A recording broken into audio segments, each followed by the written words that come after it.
topic is the World Conference Against Racism. And of course, our guest is Dr. CPoe3.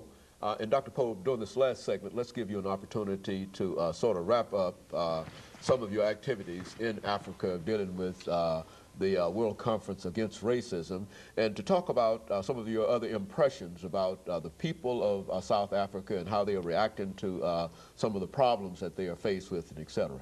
Okay. One of the problems that stands out is the problem of poverty, very widespread. You have shack settlements. Now, when you say shack settlements, exactly what do you? Well, shack settlement is a group of large numbers of shacks put together with tin and brick and mud and anything that would keep out the wind. They are small, the size of the average American living room. Anywhere from 9 to 10 people may live there. No electricity, no running water, no toilet facilities, and they're right next to each other.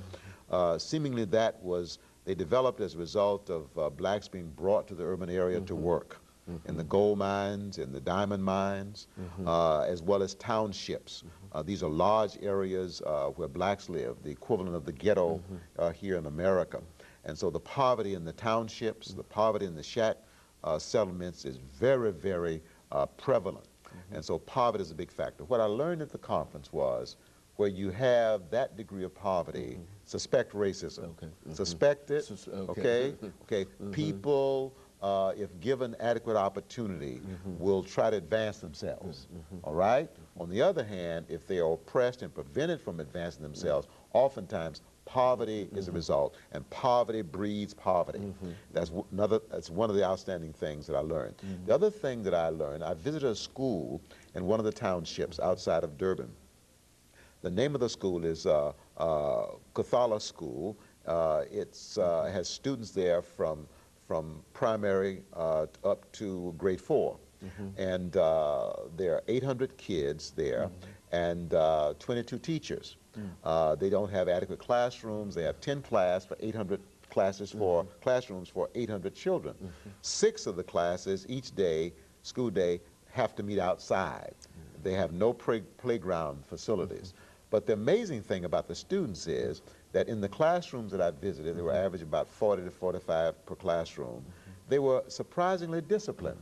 No talking to each other as I was standing there being introduced, no disruption. They were attentive, and it's an amazing thing that the girls look like the boys because they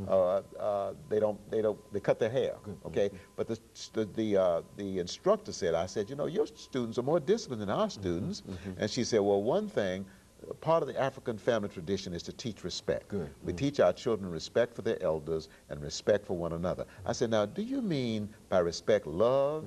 And she said, yes, that's exactly what I mean. She said, we also emphasize respect here at the school. And I said, how do you teach respect? How do you teach love? And she said, well, we come down on their level. I come down on their level to let them know that I'm their friend, to let them know I'm available to them. She said, I listen to them, I smile at them, I encourage them. I let them know that I'm concerned.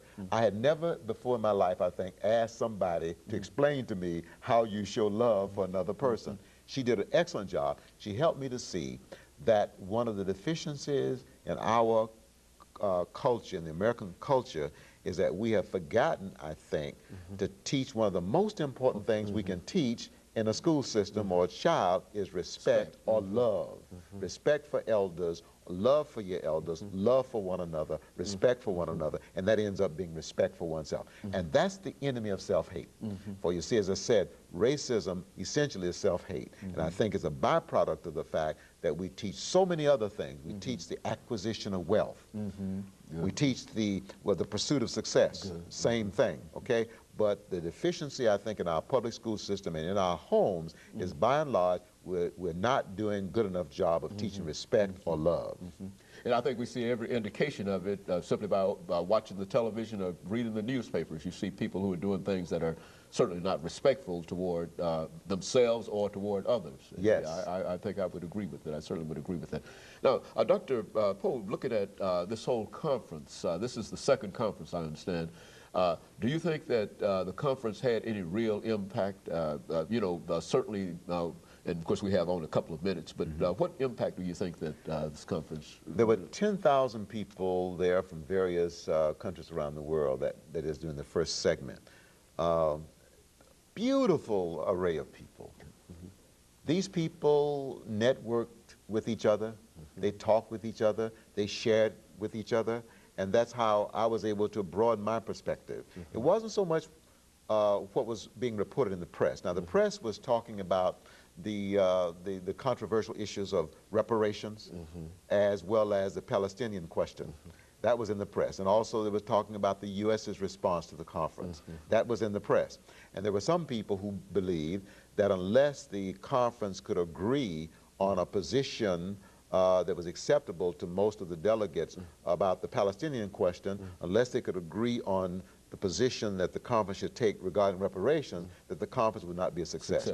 Not so. Okay, not so. I'm convinced that this conference was a success because people from all over the world, 10,000 of them, left there more informed because people networked with one another and they shared with one another. And so the information that will come out of this conference will be far greater than what we believe actually happened, and what might be reported. Absolutely. And that is very good. And of course, Dr. Poe, let me thank you for coming by and giving us that excellent information today. And let me encourage our audience to tune in again next week for another informative edition of Comments. Thank you and good morning.